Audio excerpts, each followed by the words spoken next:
สบายดีเพาะเป็นอะไรสบายดี FC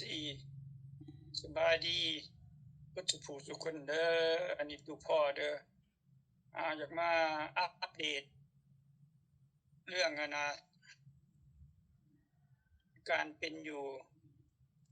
ของเราแต่ละมื้อเนาะมื้อนี้ก็ได้เราได้ไปหาหมอแต่หมอก็ได้อธิบายเรื่องสิใส่ยานั่นนี่แต่เราก็บ่ยังดีแน่เนาะเราบ่ได้ใส่คีโมสิซักยานะเข้าไปในระหว่างตัวข้อนี่แหละในข้ออือฮึ แล้วก็สิเมื่อยอยู่มีอาการเมื่อยอยู่มีหลายอาการที่มันจะเกิดขึ้นอืมแต่หมอว่าเอาได้ข้อยมันอยู่ในเขต3นะอืมเขต3นี่มันเป็นทุมอทั้งนอกหมอว่าปัวได้ปัวได้อือฮึบ่แม่นมันทางในถ้ามันยาถึกอะการได้ลาวฮอดเดือน4เดือน5มันก็รู้จักว่าดีขึ้นนะรู้จักว่าดีขึ้นแต่ว่ามันก็2เข็มลงไปนี่มันก็สิรู้จักว่าดีขึ้นแล้วแต่ว่ามื้อนี้มีแต่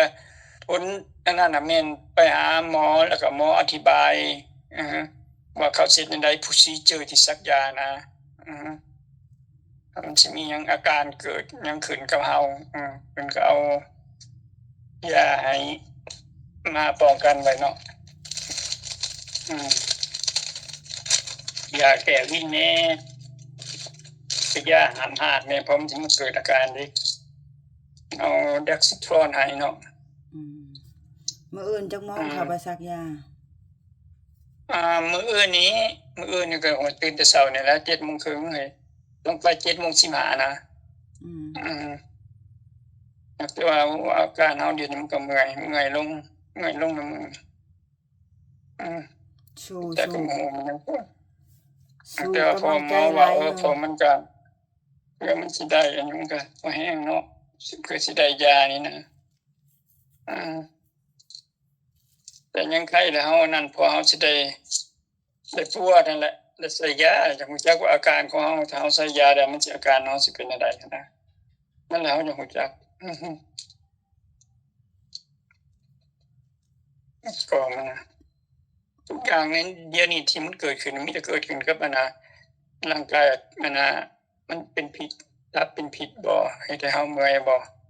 เรื่องกินข้าวนี่แซ่บเรื่องกินข้าวแซ่บนอนหลับแต่ว่าเมื่อยยังเมื่อยคือเก่าเมื่อยอือฮึว่าจั่งใดก็ขอฝากฟังนำ FC แหละเป็นจั่งใดก็ได้ติดตามเราไปตลอดเด้อ FC เด้อรักแพงเบิดซุผู้ซุคนอืมนะ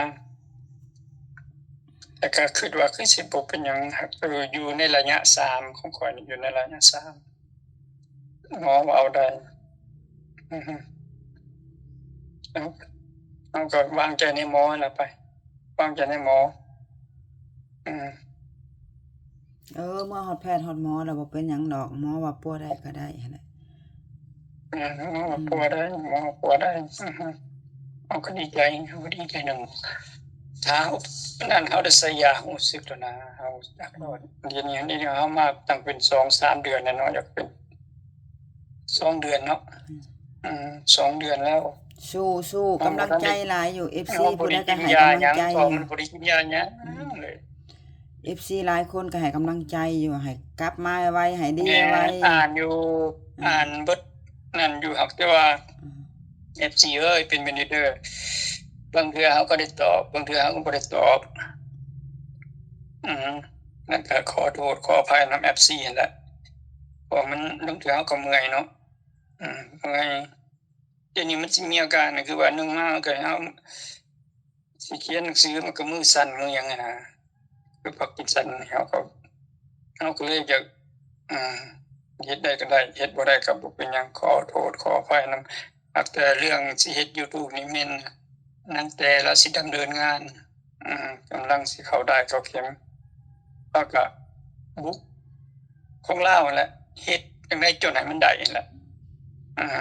เฮ็ดตามความหวังเจ้าหั่นแหละ เฮาก็มีผู้ช่วยคือตัวอย่างก็นั่นแหละก็มีนั่นมีผู้ปรึกษาว่าซั่นเถาะมีผู้ปรึกษาดีอยู่ เรื่องอัน YouTube ก็ได้คือคนบ้านนอกเฮาบอกอืมแล้วก็นั่นมีหยังก็ไปปรึกษาเฮือนไอ้รัฐไปลินข้าวกินข้าวนั่นแหละแล้วอีกอย่างหนึ่งก็แม่น FC ไปหาพวกเฮาหั้นแม่นโทรน้องแจก็ได้ครับมันนั่นตัวเขาก็สิรับอันนั้น YouTube อันนั้นนะ Facebook ของน้องแต่ไว้นะเดี๋ยวคันบ่นั่นก็ไอ้มักno ไอ้รัฐจุดศูนย์รวมน่ะแม่นไอ้รัฐใจดีเฮาเพิ่นมีสถานที่มีบ่อนบางเทื่อมีหมู่คู่มาหลายคนเนาะก็ไอ้รัฐนั่นแหละเป็นผู้ต้อนรับได้ดีกว่าหมู่ว่าซั่นเถาะเพราะว่าเจ้าเป็นเจ้าถิ่นเจ้าบ้านเจ้าเมืองเรามาอยู่นี่ดนแล้วซั่นแหละเฮาก็บ่ได้อันนั้นบ่ได้ตกใจเรื่องนั้น ข้อยก็สิพยายามสิเฮ็ดตามความหวังเจ้าแหละตามความฝันจะให้เจ้าเอาลงว่าให้เอาลงมื้อหนึ่ง2คลิปเนาะข้อยก็สิพยายามถ่ายให้มื้อหนึ่ง2คลิป2คลิปก็สิบ่ได้ไปไสดอกคุมื้อนี่คือฮู้แหละเศรษฐกิจมันบ่ดีก็มีแต่สิถ่ายในเรือนในชานนี่แหละน้ำเป็ดน้ำไก่น้ำปูน้ำปลาน้ำหมู่นี่แหละแม่น เฮ็ดหันเฮ็ด นัก นี่ สิ แม่ ก็เฮ็ดอาหารสู่ครอบครัวแหละลมเถอะเจ้า ครอบครัว แต่งอยู่ครัวกินนี่แหละ โอ้ต้องบุกกันอย่างใหญ่เลยบุกกันอย่างใหญ่ก็จังว่ามันให้ดีให้เช้าให้ได้มาไวๆนั่นแหละแม่นๆนั่นแหละจังได๋ก็นอนทุกมื้อก็อธิษฐานเนาะถึงพระเจ้าถึงพระพุทธเจ้าพระพุทธพระธรรมพระสงฆ์นั่นแหละคนลาวเฮานะก็สินอนได้ก็ให้ช่วงให้เช้าให้กลับมาช่วงสันให้พระพุทธพระสงฆ์พระธรรมแลเป็นที่พึ่งเฮาก็ได้บ่มีที่พึ่งมีแต่เดียวนั่นแหละก็ FC ส่วนหลายก็มีโอ้ยให้กำลังใจหลายแนวอธิษฐานพระเจ้าช่วยเพื่อครอบครัวหลวงพ่อให้มีกำลังใจสู้ๆครับ FC ว่าสู้มันก็ต้องสู้นะคือว่ามันสินั่นอยู่เพราะมันดีอยู่เฮามีกำลังใจหลายคนเห็นมาแต่มีอย่างเดียวเฮาตอบบ่ทันลางเทื่อก็ตอบบ่ทันก็ขอโทษขออภัยเด้อ FC เด้อมื้อนี้ก็ขอยสิโทรหาเจ้าให้เจ้าเว้าเล่าสู่ FC ฟังว่าไปพบหมอเนาะมื้อนี้นะเจ้ากับลูกพาเจ้าเข้าไปพบหมออธิบายว่าสิใช้ยาใดๆเนาะแล้วก็ขอยสิโทรหาเจ้ามื้อนี้มื้ออื่นพะยันจะไปใช้ยาพะยันจะล้มโทรศัพท์บ่ได้ยันจะเมื่อยนะก็เลยว่าอัปเดตก็เลยว่าอัปเดตสุขภาพเจ้ามื้อนี้ให้ FC ฟังหั่นนะมื้ออื่นพะยันจะเมื่อยแฮงยันนะก็เลยว่าเป็นมื้อนี้ซะหั่นนะเราอาการนี่อยู่กับหมอนี่2ชั่วโมงเนาะหลังจาก2ชั่วโมงแล้วเอาสิมีแลกอยู่นั่นอีก2ชั่วโมงเป็น4ชั่วโมงกลับมาเฮือนได้เข้าตรงพังอย่าทำผิดนะเพราะหมอนี่มันมันก็สิมันบ่มีเท่ามันหลายคนเนาะถ้าว่าเฮาเป็นหยังมาเขาก็สิแล่นมาใส่รถน้ำหมอนะเขาบอกเขาเตรียมพร้อมเบิดก็แบบคืนเห็นบ่คืนพาจะไปเฮ็ดอัน CT สแกนอยู่ขอนแก่นน่ะเห็นบ่ก็เขาให้อยู่นะหันเป็นชั่วโมงพุ่นเขาก็เที่ยวแทกตั้งทรงเจ้าแทกความดันเจ้าทุกนาทีตลอดเห็นบ่นั่งอยู่หันจนเขาอนุญาตให้เมื่อเฮาจังเมื่อได้บ่แม่นสิว่าออกมาจากห้องที่แล้วมาโลดบ่ได้เห็นบ่เฮานั่งจนเจ้าหนาวมันเย็นแม่นก็ดีแล้วสาธุบุญคุณหมอเพิ่นเอาใจใส่หัวซาเบิ่งให้อยู่ให้มันคือมันบ่หนาวแล้วอยู่นี่บ่หนาวตลอดต่างจากฝนตก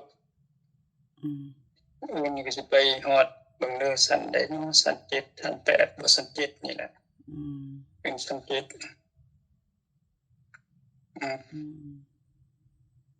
ใครตั้งแต่มีลูกติดตามเฮาลูกเอาใจใส่ลูกเนาะแฮงเป็นห่วงพ่อเลยบ่ว่าบ่ได้แหละแม่นโอ้จังงั้นบุญคำบุญสู่ จังว่าอยู่ตรงพี่ก็มันแต่กำลังใจบ่ค่อยคิดหยัง อืม แต่เฮ็ดในสิ่งที่เฮานั้นเฮ็ดมาแหละ อืม เดี๋ยวนี้เฮาก็กำลังมีกำลังใจหลายแนว FC มีกำลังใจให้ถ้ามีหยังก็ปรึกษาหมู่ครูแล้วเฮาก็มี LINE ทีมของพวกเฮาก็ได้ อืมถ้าผู้ใดนั่นก็บางเทื่อก็ให้ไปเจอเขาก็ให้โทรมา อืม เฮาสิได้เว้าให้ฟังกันแหละก็แบบซี่แหละไปนั่น อ้าวคันเมื่อยแล้วก็พักผ่อนเฮ้ย โอเค เมื่อย โอ แล้วก็ เค พักผ่อนโอเคพักผ่อนนะบ๊ายบายเด้อ เด้อ FC เด้อ บ๊ายบาย อะฮะ สบายดี FC เฮาก็ประตูพ่อเพิ่นเว้าหลายแล้วเพิ่นก็เมื่อยเนาะ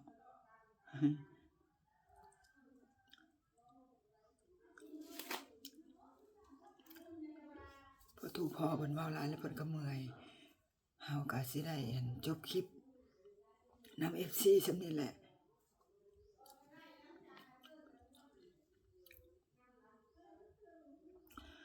เพิ่นก็บอกว่าบ่ให้คิดเพิ่นว่าเนาะ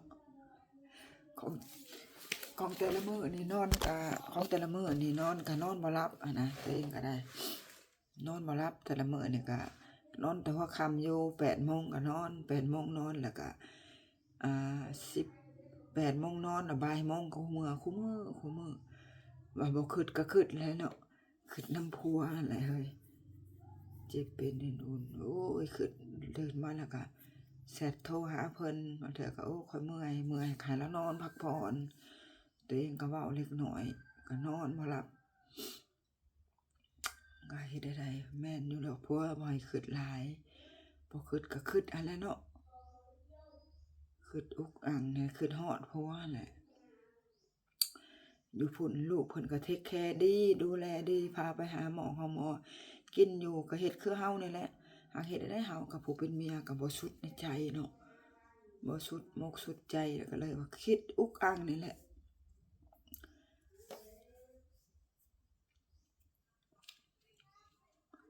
คิดอุกอั่งนี่แหละเฮ็ดได้ก็บ่สุดบ่ยังนำความคิดคนเฮาเนาะคันยังมีชีวิตอยู่ก็ยังคิดอยู่นั่นแหละบ่คิดน้อยก็คิดหลายบ่คิดหลายก็คิดน้อยก็คิดมีแต่ผู้ที่ตายไปแล้วแล้วบ่คิดมีแต่บ่มีลมหายใจแล้วบ่คิดคันยังมีลมหายใจอยู่แล้วก็คิดนะคือนั่นนี่แหละคันได้ยินโทรไปว่าบ่เมื่อยกินข้าวได้นอนหลับก็มีแรงอันนี้บัดโทรไปมื้อใดก็ว่าเมื่อยกินข้าวก็พอส่ำซั้นแหละหันใจเมื่อยแฮงดีคันเมื่อยว้อยๆเพิ่นว่าคันตะเวนตกดินค่อยค่ำพันแล้วก็